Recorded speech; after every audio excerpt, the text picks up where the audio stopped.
Kamala Harigan Swaha Om Lakshmi Vigan Shri Kamala Harigan Swaha Om Lakshmi Vigan Shri Kamala Harigan Swaha Om Lakshmi Vigan Shri Kamala Harigan Swaha Om Lakshmi Vigan Shri Kamala Harigan Swaha Om Lakshmi Vigan Shri Kamala Harigan Swaha Om Lakshmi Vigan Shri Kamala Harigan Swaha Om Lakshmi Vigan Shri Kamala Harigan Swaha Om Lakshmi Vigan Shri Kamala Harigan Swaha Om Lakshmi Vigan Shri Kamala Harigan Swaha. Olá, galera. Eu estou mais uma vez falando com vocês diretamente do canal Frater, Autismo e Altruísmo. Tudo bem com vocês? Eu espero que esteja tudo ótimo com vocês. Aqui também está tudo ótimo, graças a Deus. E hoje, dando continuidade aos itens que eu tenho postado na comunidade do canal Frater, eu venho trazer para vocês mais esse tema, que é o autismo e a arritmia cardíaca. Né? De onde que se originou esse tema? Bom, esse tema ele se originou de uma experiência que eu tive em um colégio. Eu dava aula em um colégio chamado Estrela da Manhã, né, aqui perto da região de onde eu moro. Boas lembranças, tá? É um colégio que me deu uma ótima oportunidade, né? Numa época que eu estava precisando muito de uma oportunidade de trabalhar, uma oportunidade para dar aula. E esse colégio, aquela diretora do colégio, ela era uma diretora muito perceptiva, né? Então ela percebeu que eu tinha determinado talento para jogar xadrez. Não tinha vagas na minha área, que era a área de ciências, porque geralmente a área de ciência, a grade curricular de ciência, ela é muito curta, né? Então é necessário que um professor sente para que o outro possa lecionar. Então sempre estava muito saturado, sempre foi muito saturada a área de biologia, por enquanto, né? Por enquanto as escolas não estão aderindo muito à grade curricular científica, né? As maiores grades curriculares são matemática e português, né? E língua portuguesa. Mas o importante é que nós temos, né? O difícil seria não termos, né? Mas, pessoal, essa diretora, então, ela me deu uma oportunidade, né? Estou até fazendo uma propaganda gratuita para o colégio dela. É o Colégio Estrela da Manhã, que fica localizado em Cumbica, Guarulhos. É um colégio excelente e é uma diretora a diretora do colégio é uma diretora muito, assim, pulso firme, né? Porque na época tinha um colégio cujo diretor tinha abandonado o colégio, e essa diretora, além de ela estar pleiteando ainda a continuação, né, que tinha, ela estava vendo questões de herança do colégio e tal, e ela estava pleiteando ainda a continuação do colégio. Então ela estava com muita luta naquela época, e muito próximo disso ela ainda pegou o Colégio Normândia para dar continuidade e não deixar os alunos na mão. Então foi uma experiência muito grande, tanto na parte política, assim, né, e empresarial para mim, que era muito jovem na época, quanto a experiência de ela ter me dado uma oportunidade para dar aula. Então, essa oportunidade que ela me deu foi importante, porque os professores não conseguiam o registro na carteira, né? E ela falou assim: olha, William, você vai dar aula de xadrez aqui, mas eu vou te registrar e você vai ser um professor titular do colégio. Eu fiquei muito contente, né? Eu fiquei assim, na época, assim, para mim era uma coisa extraordinária, um professor tão jovem ter um registro na carteira já dando aula como titular no colégio. Eu abracei aquela oportunidade com muito carinho, com muita dedicação. E assim foi, né? Que aí eu peguei a grade curricular do colégio da primeira, segunda, terceira, quarta, quinta e até a oitava série. Depois ela tinha alguns alunos mais velhos, né? Mas eram algumas salas à parte que nós pegávamos, primeiro, segundo e terceiro, né? Mas assim, de escadinha, nós pegávamos até a oitava série de uma vez só, assim, de grade, né? Pois tinham algumas aulas mescladas. E depois, como a minha aula era de xadrez, era muito específica, né? A gente resolveu reunir tudo num dia só, né? Ao invés de eu dar aulas picadas no meio da semana, a gente dava aula só um dia da semana, né? Então todos os alunos já sabiam que aquele dia ia ter aula de xadrez, porque toda a grade da escola pegava um horário, né? Pois bem, e no meio dessas salas, eu tinha eu tive experiência com um aluninho autista, né? Mas eu tenho muita saudade dele, né? Porque na época eu não tinha nem conhecimento do meu autismo, né? Eu não tinha nem conhecimento, eu não tinha nenhum filho autista ainda, né? Eu era só um estudante que tinha acabado de conseguir um emprego, né? Então, esse aluno, eu tinha muito pouca experiência com o autismo, né? E ele era um aluninho muito organizadinho, né? Ele ficava assim na cadeirinha dele, assim, quietinho, né? Poucas coisas que eu percebia assim é que ele era muito quietinho. Eu percebia que alguns pais dele tinham um pouquinho de dificuldade com a higienização, porque de vez em quando eu era uma pessoa que fixava muito nisso, porque eu percebia se o aluno ele tinha ele escovava o dente, se ele não escovava, se ele tinha cascão, se não tinha, se ele tinha estava bem limpinho, se não, eu prezava muito por essas coisas. Tanto é que eu falava para os alunos levarem uma toalhinha, uma escova de dente, né, pastinha, e toda vez eu dava um horáriozinho para eles depois do intervalo, aqueles que não conseguiram escovar os dentes, ir lá escovar o dente rapidinho e manter a higiene bucal. E com isso eu ajudava também até a diminuir as faltas por conta de dor de garganta, né? Eu tô falando isso, eu tô com dor de garganta hoje, mas eu diminuía por quê? Porque a quantidade de tempo que você fica sem escovar os dentes aumenta o número de bactérias, essas bactérias elas podem, né, infeccionar a garganta da criança, né? Então, como eu sempre tive muita experiência com dor de garganta, porque eu sempre lutei muito com isso na minha infância, né? Então hoje eu repasso essa experiência para as crianças, né? E para quem quer que seja necessário no meu canal, né? Até para a questão do autismo também, né? Então esse aluninho, ele tinha o seu joguinho de xadrez, o seu tabuleiro e tal. Todos os alunos tinham. E ele ficava assim, às vezes ele ficava prestando atenção assim nas peças, né? E ele ficava para um lado e para o outro assim, né? E ele conseguia observar as minhas explicações e fazer os movimentos. Na época era para que eu me surpreendesse, mas como eu não estava muito envolvido, né, com a questão do autismo, para mim era normal ele saber movimentos e tal, né? Hoje eu questionaria isso. Eu anotaria numa agenda, né? E teria como experiência isso. Falar, nossa, esse autista aqui, ele é um autista mais desenvolto, né? Um autista... Porque a grande preocupação, principalmente de alguns pais, quando eu percebo, é se a criança vai conseguir entender da maneira que o professor explica. Eu também não sei se era o talento que eu tinha para explicar, mas muito pouco provável porque eu não tinha nenhuma especialidade na área, né? Tanto é que quando esse aluno ele apresentava algumas arritmias, né, cardíaca, eu tinha que ter uma intervenção de outro professor que já conhecia ele para a gente poder moderar, ajudar o aluno a voltar ao seu estado original. Então esse aluno, às vezes, ele tremia assim, né? E ficava chorando, né? E tremendo e chorando assim, profundo, né?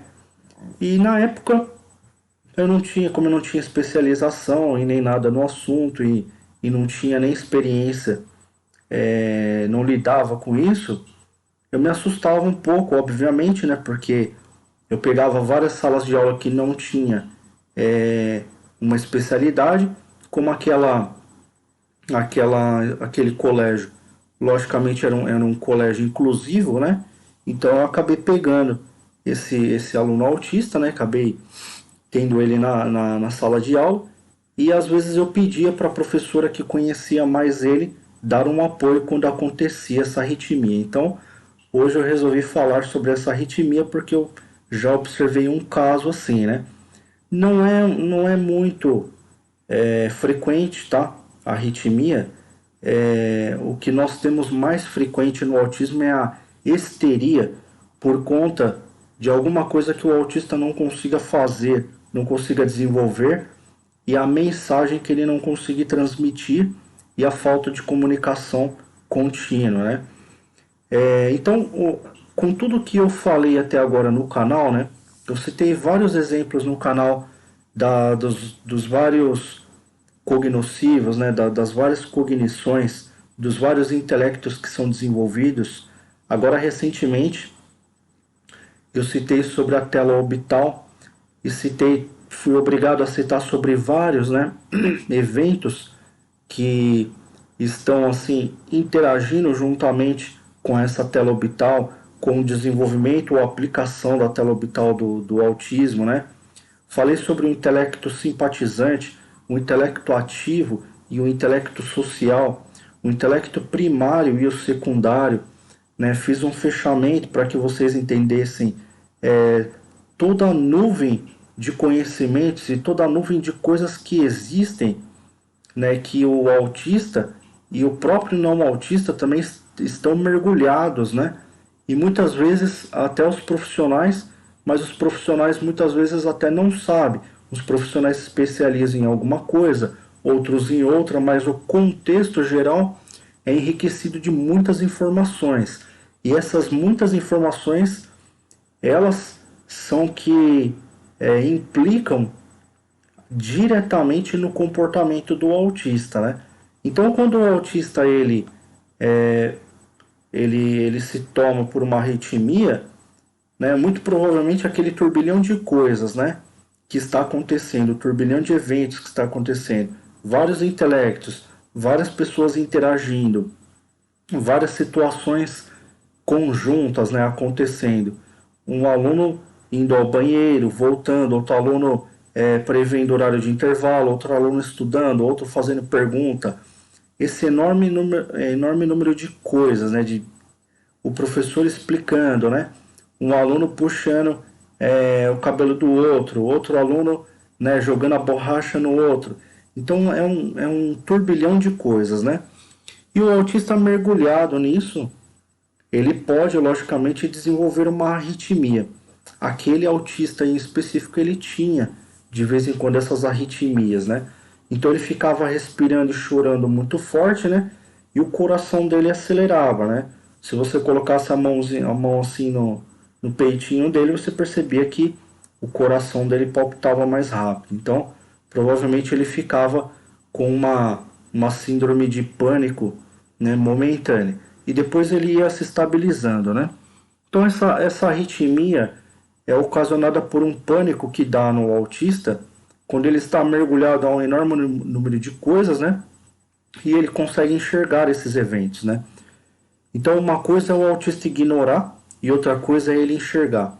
Os pais, eles não devem temer muito isso, porque a arritmia, ela é um procedimento, né, natural do corpo humano, né? Então, quando o corpo humano ele tem um objeto de defesa, né, para ele poder apresentar na sua fisiologia, mediante algo que o autista está vendo e considerando, né, há que se considerar o que o autista está vendo, porque é muito importante a gente perceber qual é o tipo de tela que ele vê na frente dele, né?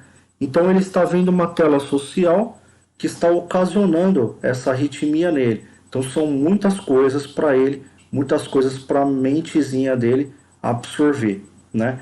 Mas o importante aí é que ele está enxergando isso, né? Então a gradatividade, né, vai acontecendo. Por quê? Porque ele vai fazendo suas escolhas e o momento certo ele vai fazer uma escolha específica para aquilo que ele quer se desenvolver e vai começar a ignorar outras coisas. Isso é o desenvolvimento normal do ser humano, tá? O ser humano ele não consegue fazer todas as coisas ao mesmo tempo. A gente tem essa impressão porque a gente vê vários eventos e não liga, né? Então a sociedade ela vê várias coisas acontecendo e a gente fala assim, ah, é normal, o ser humano normal é aquele que consegue dar conta de tudo ao mesmo tempo e o anormal é aquele que não consegue. Não é bem por aí, tá? Porque o ser humano normal, que a gente pensa que ele é normal, né? Dentro da nossa ideologia, né? Que ele não tem uma síndrome, não tem assim, nenhum distúrbio, a gente imagina que ele está em conformidade com todas as coisas ao mesmo tempo. Só que quando a gente percebe que não, isso não acontece, quando a gente aplica uma prova. Quando a gente aplica uma prova para ele, ele se perde, né? A não ser se essa prova for previsível ou premeditável. Você falar, vou falar de um assunto e aplicá-lo. O autista, ele é muito mais eficiente nessa questão, porque muitas vezes, mesmo se você não falar de um assunto, pode ser que ele saiba, né? Porque ele é muito mais focado do que o não autista. Então, na verdade, o mascaramento que muitas pessoas dizem, até mesmo na internet, né? A existência de um mascaramento de personalidade, ela decorre mais do não autista do que do autista, tá? Porque o não autista ele mascara, ele finge que está tudo bem, ele finge que ele é conhecedor de algo, ele finge que ele é muito descolado, muito desenvolto, quando na verdade ele não é nada daquilo que ele está apresentando. E o autista, ele é muito mais intenso e verdadeiro do que a gente pensa, né? Então a grande questão aí é o modelo em que a gente vive de intelecto, né? O intelecto social ele tem muito desse mascaramento, né? O intelecto social ele tem jargões, né? Ele tem ideologias, ele tem pensamentos prontos, né?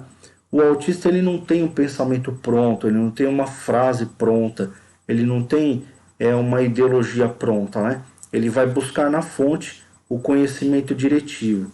Agora, o não autista ele já tem várias coisas premeditáveis, várias coisas prontas. Quando tem uma prova, ele quer exigir o conteúdo programático, né? Ele faz exigências, né, de que ele tem que ter um treinamento antecipado. Ele não é uma pessoa libertária. Ele não é uma pessoa, ele é uma pessoa que cria, cria uma dificuldade, né?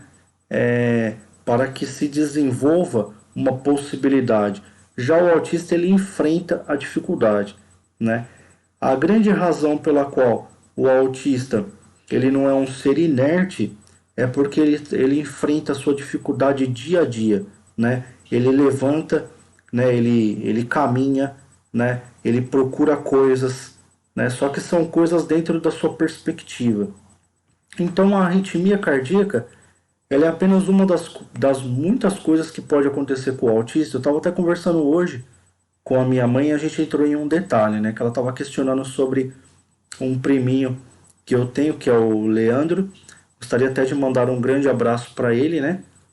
E ela estava falando sobre algumas coisas que o Leandro apresentou para que eu entendesse, procurasse entender algumas coisas que o Heitor está apresentando, que é a demora na fala, né? Depois eu expliquei para minha mãe, fiz uma posição melhor daquilo que ele estava significando sobre TDAH e sobre o autismo, ou do modelo que ela estava tentando entender os dois, né? O que está acontecendo muito hoje em dia é muitas pessoas serem diagnosticadas com uma coisa e depois de um tempo elas perceberem que é outra, né? Eu estava falando isso com os inscritos do canal em vídeos anteriores, de alguns inscritos que foram diagnosticados com bipolaridade, depois percebia-se que não era isso, aí ia lá e diagnosticava, ah não, era autismo, né? Aí depois alguns que achavam que era autismo, depois era TDAH. Então como que se dá isso, né?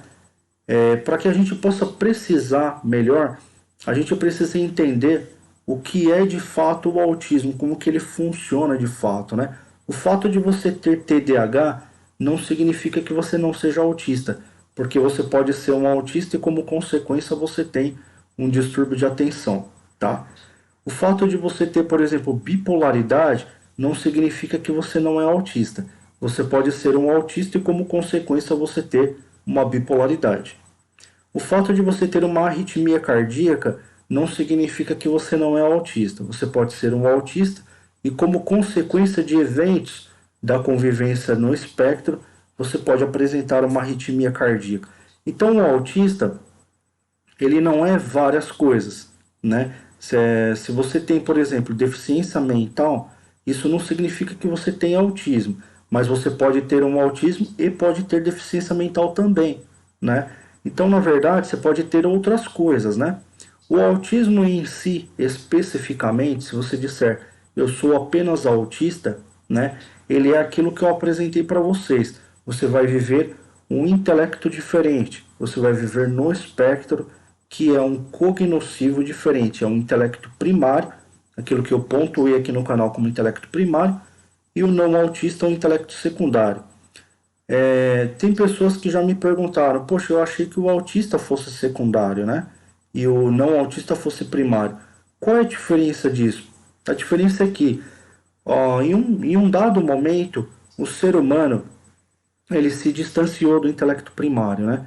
Então, se a gente pegar livros remotos, a gente vai perceber que livros sagrados, eles dizem que o ser humano ele se afastou de Deus em um período. Isso é o mesmo que dizer hoje, em tempos modernos, que o ser humano ele se afastou de um conhecimento direto para se entregar para um conhecimento indireto.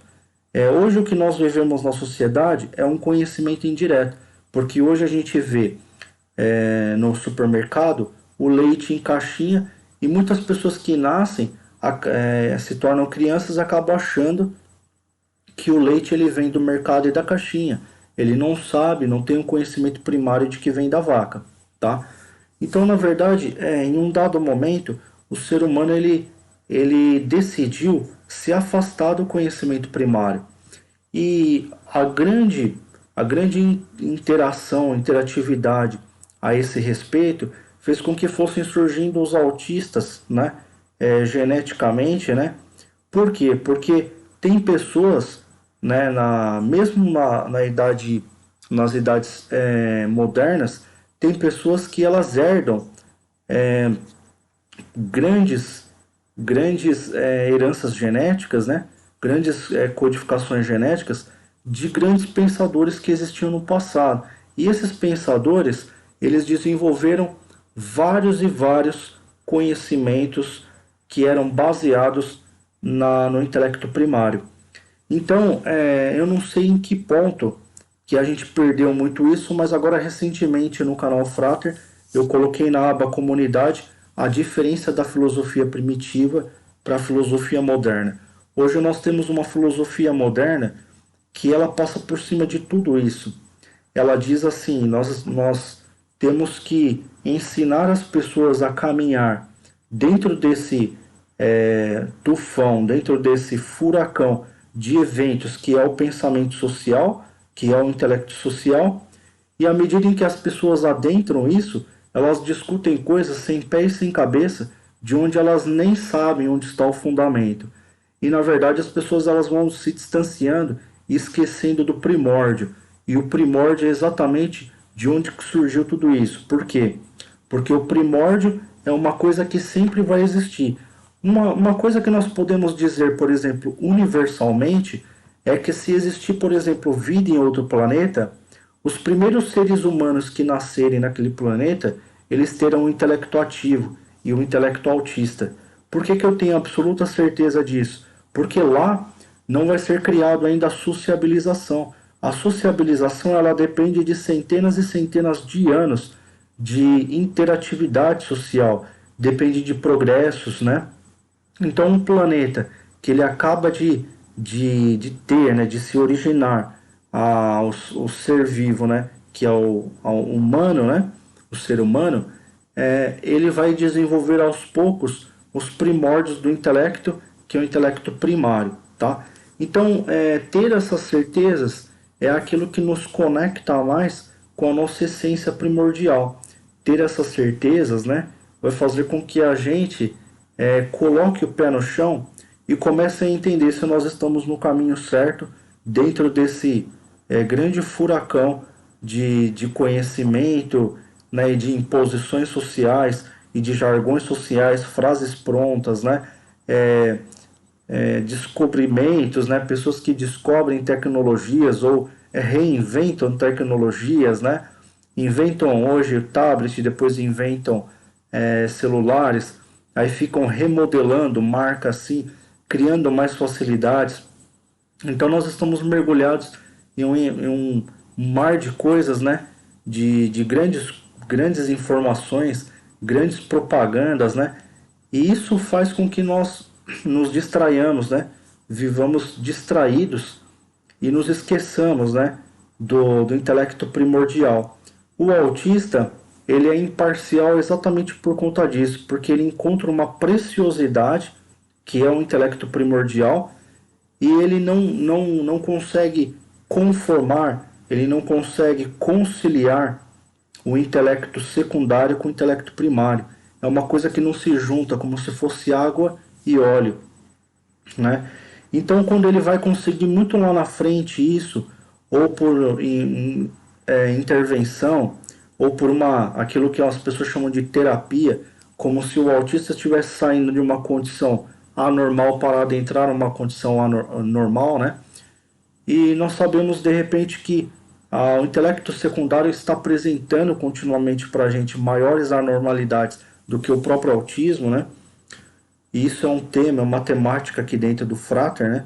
Porque nós temos hoje um monte de pessoas que elas se baseiam na ciência, e essas inúmeras pessoas que se baseiam na ciência, elas estão vendendo peixe do intelecto secundário, que é criar a dificuldade ou expor a dificuldade para poder vender novas facilidades. Então nós temos aqui, né, uma linha de raciocínio que nos faz refletir se nós estamos criando, né, problemas para poder resolvê-los e fazer o comércio, ou se nós estamos no caminho certo dizendo, olha, nós estamos resolvendo problemas, né? Então essa é uma temática que eu sempre coloco. Por quê? Porque quando eu fui procurar pelo meu diagnóstico, né, eu me coloquei no lugar do autista, né? Ou da mãe ou doente, familiar, querido, que tem, ou se suspeita-se que possui o autismo, né? E eu percebi a dificuldade que existe, né? Logo de cara eu peguei uma doutora que ela disse assim para mim. Ela disse que ela precisa do depósito antecipado, senão ela não atende, né? Então, quer dizer, se você vê que você é uma pessoa que cuida de autismo, primeiro, você não conhece o autismo, né? Você não sabe que nível que é. Tem autistas que eles não pagam nada antecipadamente. Aliás, tem autistas que não pagam absolutamente nada, né? Tem autista que ele tem o toque dele é não pagar as coisas, digamos, com espécie. Eles só pagam por intermédio de cartão e depois que eles consumirem o produto. Esse é um toque que ele tem. É alguma coisa que ele tem e que ele seguiu. É um rito que ele tem, né? Então, se você tem uma clínica que atende autismo e você tem imposições, você não sabe nem o que é o autismo e nem o que você está fazendo na sua clínica, né? Por quê? Porque as considerações que você tem que ter é que o autismo que você vai atender, ele pode ter inúmeros ritos, né? Inúmeras coisas. Então não existe essa coisa de, eu atendo só recebendo adiantado. Porque eu, por exemplo, era uma pessoa que não pagava adiantado, né? Eu pagava apenas no cartão. E essa era uma pessoa que ela queria receber através de boleto ou de pagamento à vista, né? Então eu já comecei tendo problemas, né? Eu já comecei tendo complicações, né? E a doutora me chamava, falava se estava fechado, se não estava fechado, né? Que eu ia passar lá e tal. Depois, com muita dificuldade, né? Consegui conversar com a minha esposa me ajudou nessa parte aí de atendimento com a doutora, mas eu fiquei já logo de cara decepcionado com o tipo de atendimento. Então nós temos inúmeros profissionais assim, tá? Nós temos profissionais também que eles estão preocupados no que eles vão ganhar, tá? Se você pagar, você tem o diagnóstico, se você não pagar, você não tem, né? E tem profissionais que têm medo de dar o diagnóstico, tem profissionais que não têm medo, acabam dando o diagnóstico errado, mas pelo menos ele não tem medo, né? Ele fala, olha, eu suspeito aqui de autismo, eu vou dar o diagnóstico de autismo, mas eu quero ir acompanhando esse caso. Ele vai acompanhando e de repente ele fala, olha, aqui já saiu do espectro, diminui o diagnóstico, passa para o nível 2 para o nível 1, do nível 2 para o nível 1. Então, são profissionais. Alguns profissionais são mais ousados, outros profissionais são mais corajosos, outros são mais intensos, outros possuem mais experiência, outros possuem mais especializações. Então, isso varia muito, né? De caso para caso. E tem mães que preferem pegar o doutor bonzinho e tem muito medo daquele doutor que é carrasco, né? Isso vai muito do signo da pessoa, daquela harmonização que a pessoa tem, né? Aquela tendência de você bater o santo com uma pessoa ou não, né? De você simpatizar com uma pessoa ou não, né? Quando você não simpatiza com a pessoa, né? Dificilmente você vai conseguir contornar isso, né? Mas isso tudo compete na hora que você for fazer o atendimento, porque isso tudo é colocado, isso tudo é considerado, né? Até quando você está fazendo uma terapia de Gestalt, se você acabou aceitando uma terapia de um médico que você não gosta, você pode ter consequências desagradáveis, né? Justamente pelo fato de você já não gostar do médico. Então você tem que analisar tudo isso, colocar tudo isso no papel, né, reconsiderar todas as gestalts, né, todo o contato tete a tete com os profissionais que você está tendo, né, está consultando, porque tudo isso acarreta no comportamento final e no procedimento e no resultado final que você terá dessa terapia que você está buscando, tá? Então procure informações, procure orientações, estuda, tá? Não procura só pelo canal Frater, procura por outros profissionais também e se envolva em debates, discuta casos, né? E procura pensar e raciocinar muito. Leia bastante, porque a leitura ela ajuda a aumentar o seu repertório, né, intelectual. Você expande a sua mente e você consegue ter mais capacidade de fazer uma conjectura, né? De fazer uma proposição, de raciocinar, olha, se meu filho está fazendo isso, talvez se eu fizer aquilo, dentro do lar mesmo você consegue contornar algumas coisas, né? Muita coisa da ciência que muitas pessoas desconhecem, né? Eu sou cientista, né? Eu estudei ciência biológica. Muita coisa da ciência que as pessoas desconhecem é que muita coisa que se descobre, a gente descobre através de experiências simples. Nem tudo se descobre dentro de uma faculdade, nem tudo se descobre dentro, né, de uma escola. A gente descobre efetuando uma pesquisa, né? Então, Gregor Mendel, por exemplo, ele começou dentro do monastério mesmo, ele começou a pesquisar ervilhas. Então, como ele plantava ervilhas, ele mesmo ia fazendo as pesquisas genéticas de ervilhas e percebia que algumas nasciam rugosas, outras nasciam lisas, umas amarelas e outras verdes. E ele queria saber como isso se dava. Então, já que ele plantava, ele começou a fazer os cruzamentos de ervilhas. Ele fez o experimento por si só. Ele não fez o experimento em uma academia, mas ele fez uma conjectura e dali ele partiu pressuposições, né, e teorias, né, até ele chegar numa suposta lei e numa lei de Mendel, né?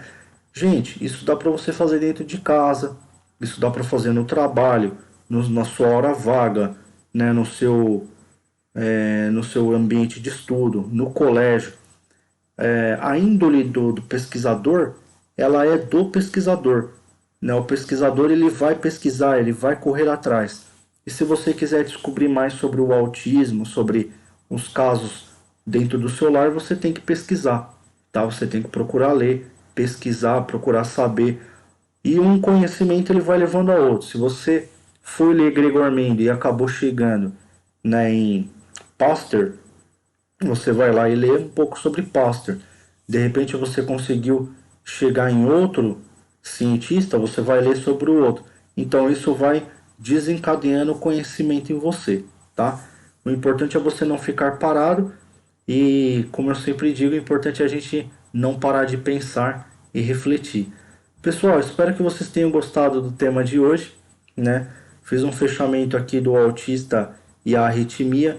Depois eu vou vir falando um pouco sobre o autista, né, e a alternativa de vida, e depois mais para frente falar se a verdade ela é suficiente para o autista, né? Que é um tema que eu estou devendo também aqui no canal Frato. Acho que em setembro agora eu consigo ter uma entrevista com a Vitória Elsner, né? Eu vou entrar em contato com ela, se eu tiver vai ser muito bacana. A gente vai conseguir falar com uma autista que migrou do nível 2 para o nível 1, né? E que vive hoje no espectro 1, né? E o canal dela é um canal bem bacana. No vídeo anterior que eu fiz, eu coloquei uma música dela como cover, né? Interpretando ali Elton John, uma música bem bacana. Eu fiquei um pouquinho chateado porque eu estava fazendo isso online e eu peguei uma onda ali de oscilação da internet, começou a travar meu vídeo, então o vídeo passado ficou muito ruim. Por isso que esse vídeo de hoje eu estou fazendo ele previamente para depois lançar no canal, então muito provavelmente ele não vai ter oscilações de internet. Mas eu gosto muito de fazer a live, né? Porém também hoje nós enfrentamos uma era, pessoal, de internet onde as pessoas elas têm muita rincha, muitos ciúmes quando elas veem um trabalho se desenvolvendo, né? A gente percebe isso. Eu estava conversando até com a Vitória, ela falou assim, quando eu estava perguntando para ela, né, qual que era uma das características que é mais marcante no autismo, ela falou assim, olha, quando eu percebi que algumas pessoas, eu pensava que umas pessoas gostavam do que eu fazia e eu percebi que as pessoas estavam rindo de mim, né? E isso é uma característica que nós temos tanto no espectro quanto no não espectro, né? Logicamente que quando o autista percebe isso dói muito, mas o autista muitas vezes ele ignora, né? Ele vai perceber isso quando ele vai tentar chegar no intelecto social, ainda ele recebe essa pancada, né? Como que querendo dizer, olha, fica aí no seu espectro porque aqui a coisa é feia, né? Então ele olha de longe ali, né? Você pode perceber que tem alguns autistas que eles olham assim para você, né? Eles olham assim como se fosse um olhar de confirmação, né?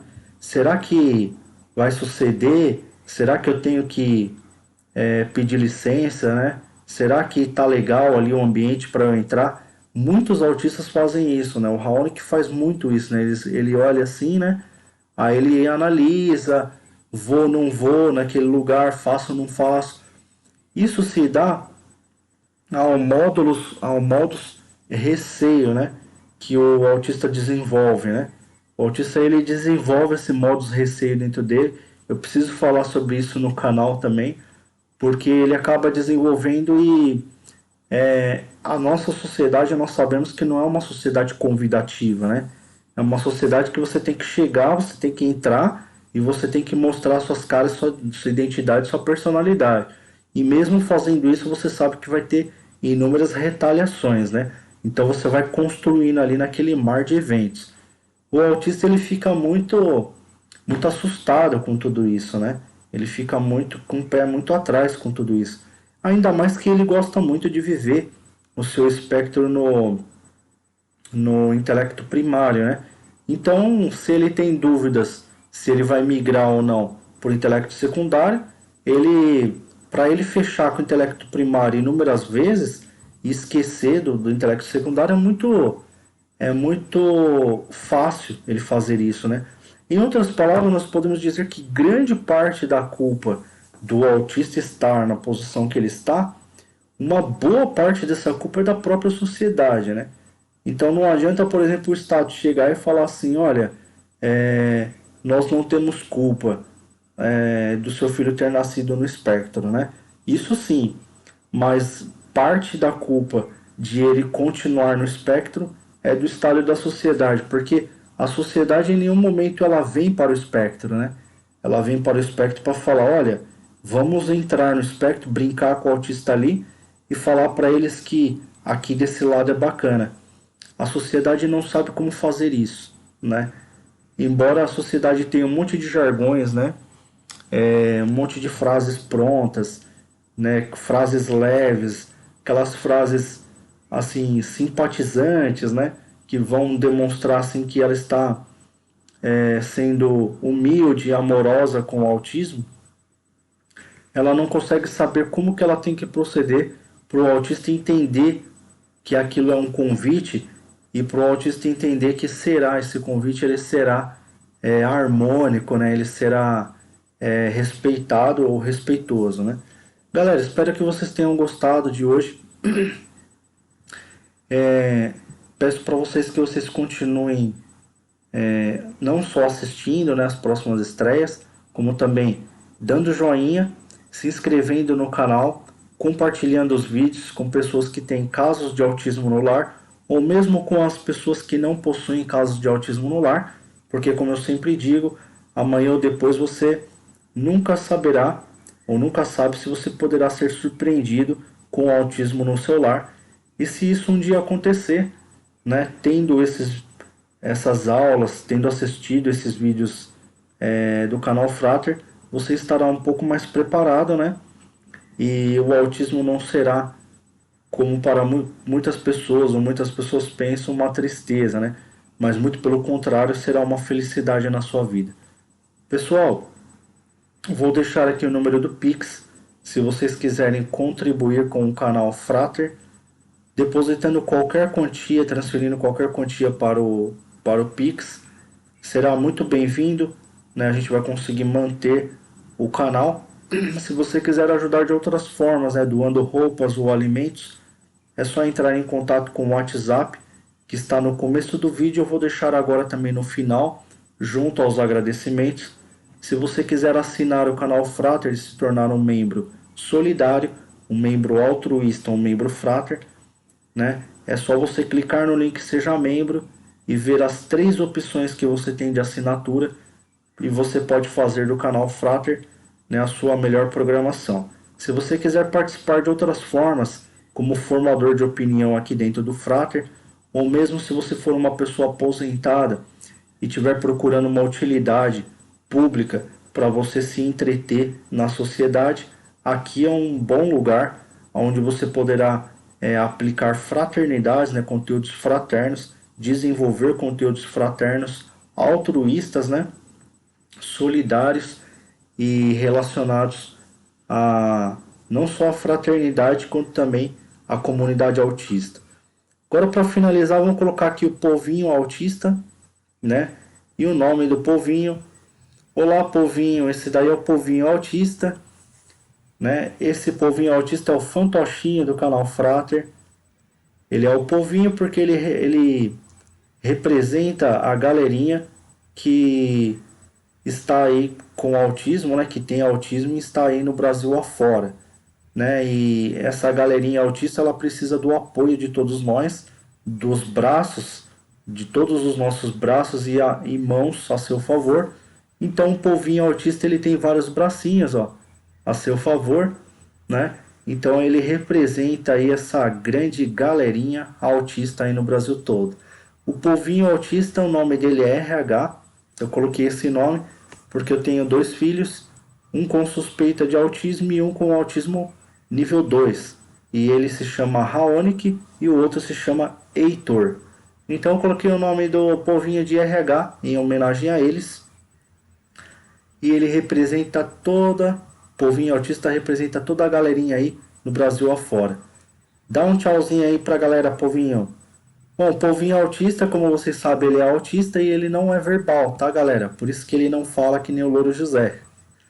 Mas amanhã ou depois pode ser que eu encontre aí um intérprete para o povinho e a gente pode ter um povinho aí amanhã ou depois verbal, tá? Por enquanto ele ainda não aprendeu a falar, ele é não verbal por enquanto. Então, galera, muito obrigado. Deixa eu dar um tchau aqui pro povinho. Tchau, tchau, povinho. Tirar o nomezinho dele. Espero vocês então na próxima gravação. Tchau, tchau!